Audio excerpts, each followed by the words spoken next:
میں نے آج تک آپ سے گزارش نہیں کی کہ میرا پروگرام پورا دیکھا جائے، لیکن آج میں آپ سے اس لیے گزارش کر رہا ہوں کہ اس پروگرام میں کچھ باتیں میں نے واضح کی ہیں، وہ سن کر آپ خود فیصلہ کریں کیا مرزا محمد علی انجینئر کو درست گرفتار کیا گیا یا غلط۔ مرزا محمد علی انجینئر کو ڈی سی جہلم کے کہنے پہ 3 MPO کے تحت گرفتار کر لیا گیا۔ مرزا محمد علی انجینئر وہ ہے جس نے مقبولیت حاصل کرنے کے لیے اولیاء اللہ کی مخالفت شروع کی، ان کے خلاف بولنا شروع کیا، ان کو برا بھلا کہنا شروع کیا، شیعہ سنی فسادات میں نمایاں کردار ادا کیا۔ اس نے بایزید بستامی رحمۃ اللہ علیہ کے نام کو یزید سے جوڑ کے شیعہ سنی لڑائی کرائی۔ جب اس کے ریفرنس پیش کیے گئے وہ خاموش ہو گیا۔ پھر اس نے امام ابو حنیفہ کی وہ باتیں بتائیں جو انہوں نے کہیں نہیں تھیں۔ جب ان کے ریفرنس پیش کیے پھر وہ خاموش ہو گیا۔ پھر اس نے حضرت غوث اعظم عبد القادر جیلانی رحمۃ اللہ علیہ کو برا بھلا کہنا شروع کر دیا اور نعوذ باللہ ان کے سید ہونے پہ بھی انگلی اٹھائی۔ کرتے کرتے وہ اس نے ایک بہت اسٹرانگ باؤنڈری پیدا کر لی اپنے ارد گرد، بہت زیادہ لوگوں کا برین واش کر لیا۔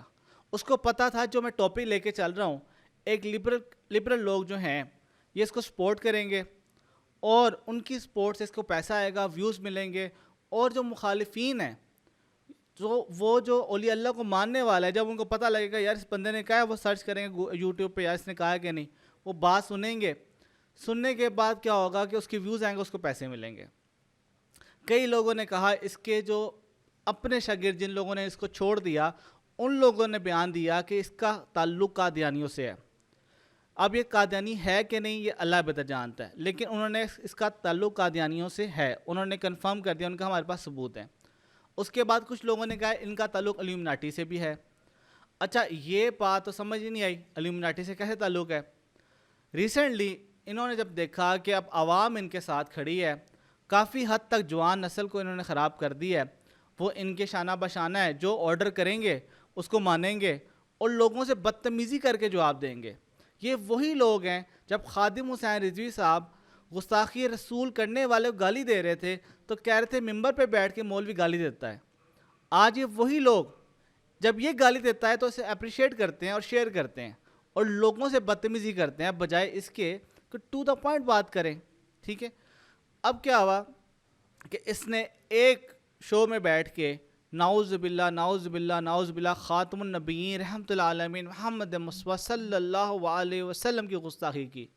اس نے جو لفظ دہرائے، میں آپ سے گزارش کرتا ہوں اور تمام ویلاگ بنانے والوں سے، تمام یوٹیوبروں سے، ٹک ٹوکروں سے، کہ آپ کی مہربانی ہوگی آپ ان الفاظ کو نہ دہرائیں۔ کئی لوگ ان الفاظ کو دہرا رہے ہیں کہ اس نے یہ کہا یہ کہا، آپ کیوں گناہ گار ہو رہے ہیں؟ کیوں اپنے آپ کو اللہ کی بارگاہ میں خراب کر رہے ہیں؟ اس نے گستاخی کر دی ہے، آپ یہ کہیں گستاخی کی، نہ بتائیں اس نے الفاظ کا استعمال کیے۔ پھر اس نے ان الفاظ کو کنیکٹ کر دیا عیسائیوں کے ساتھ۔ اب جو عیسائیوں کو مسیح برادری کوئی بات معلوم ہوئی تو انہوں نے کہا بھائی نہ ہمارے مذہب میں کوئی ایسی بات ہے، نہ ہماری کتابوں میں ایسی بات ہے، نہ ہمارے بڑوں نے ایسی بات کی ہے، تو پھر یہ خاموش ہو گیا۔ اب کیا ہوا، آصف جلالی صاحب نے ایک فتویٰ پیش کیا، انہوں نے کہا جو اس نے بات کی ہے نا گستاخی رسول جب ہو جائے تو پھر اس کا اسلام سے کوئی تعلق نہیں، یہ دائرہ اسلام سے خارج ہو گیا، اس کا نکاح بھی فاسق ہو گیا، اور کہا کہ اس پہ 295C لگتی ہے، 295C کے تحت اس پہ کیس کیا جائے۔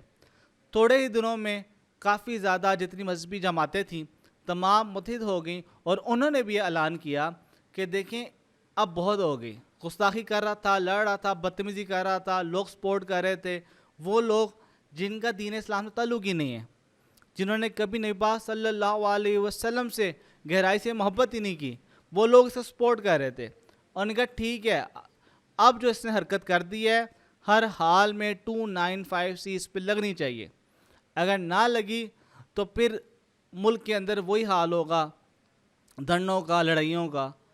اس سب سچویشن سے بچنے کے لیے جو ڈی سی صاحب نے تھے انہوں نے قدم اٹھایا اور 3 MPO کے تحت ان کو گرفتار کر لیا، نظر بند کر لیا۔ اب میری گورنمنٹ سے اپیل یہ ہے کہ برائے مہربانی خدارہ ان پہ 295C کے متعلق ہی کے تحت ہی کیس بنایا جائے. انہوں نے گستاخی کی ہے اور ان پہ لاگو کیا جائے کہ آپ یہ وہی بندہ ہے.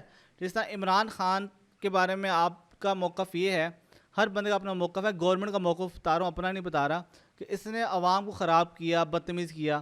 تو اس نے بھی یہی کام کیا. دو لوگ ہیں جو جان بوجھ کے غلط باتیں کرتے ہیں تاکہ وہ مشہور ہو جائیں, ایک رجب بٹ اور ایک مرزا محمد علی انجینئر. ان دونوں کا کام ہی یہ ہے کہ کچھ نہ کچھ ایسا کہہ دو اسلام کے بارے میں کہ یہ ان کا نام ہائی لائٹ رہے, ہم لوگوں کو یاد رہے, ہم لوگ ان کو دیکھیں, ویوز آئیں, ان کو پیسے آئیں. صرف پیسے کی گیم ہے, اور الومناٹیز بھی پیسے کی گیم ہی, اور کیا ہے. اس نے جو قدم اٹھایا ہے اسے ثابت ہوا کہ واقعی شاید یہ الومناٹی سپورٹر بھی ہے, کیونکہ ان کا پہلے ثبوت مل چکا ہے کہ قادیانیوں کا سپورٹر ہے. اور میری ان بھائیوں سے گزارش ہے, ایک بھائی نے یوٹیوب کے اوپر ایک تھم نیل بنایا اور اس نے وہ الفاظ لکھے جو اس نے گستاخی کی ہے, کہ اس نے یہ لفظ کیے ہیں. او بھائی خدا کا خوف کرو, تم ایسی حرکتیں کیوں کر رہے ہو؟ اگر اس نے گستاخی کی ہے تم اس کو بار بار ریپیٹ نہ کرو, تمہاری مہربانی ہوگی. اور اس کیس کو گورنمنٹ کو اپیل کرو, جہاں اپلیکیشن دے سکتے ہو دو, کہ براہ کرم اس کے تمام یوٹیوب چینلز کو بند کیا جائے, اس پہ پابندی لگائی جائے, اور عوام ساری جو اس کو فالو کرتے تھے توبہ کر لے اللہ کی بارگاہ میں سچے دل سے, کہ آئندہ سے ہم گمراہ نہیں ہوں گے, ایسے کسی شخص کے پیچھے نہیں لگیں گے. اب دیکھو نا, اگر وہ کہیں گے جو اس نے بعد میں بیان چینج کیا, جو اس نے بعد میں بیان دیا, اس بیان میں اور پہلے والے بیان میں الفاظ کا ہی فرق ہے. تو یو ٹرن کھیلنا, مذاق کرنا دین کا, لوگوں کے جذبات سے کھیلنا, لوگوں کو پاگل بنانا, جاگ جاؤ جوانو جاگ جاؤ, یہ چیز دیکھ لو کہ کون دین والا ہے, کون اللہ والا محمد والا ہے, کون جو ہے 2 نمبر ہے.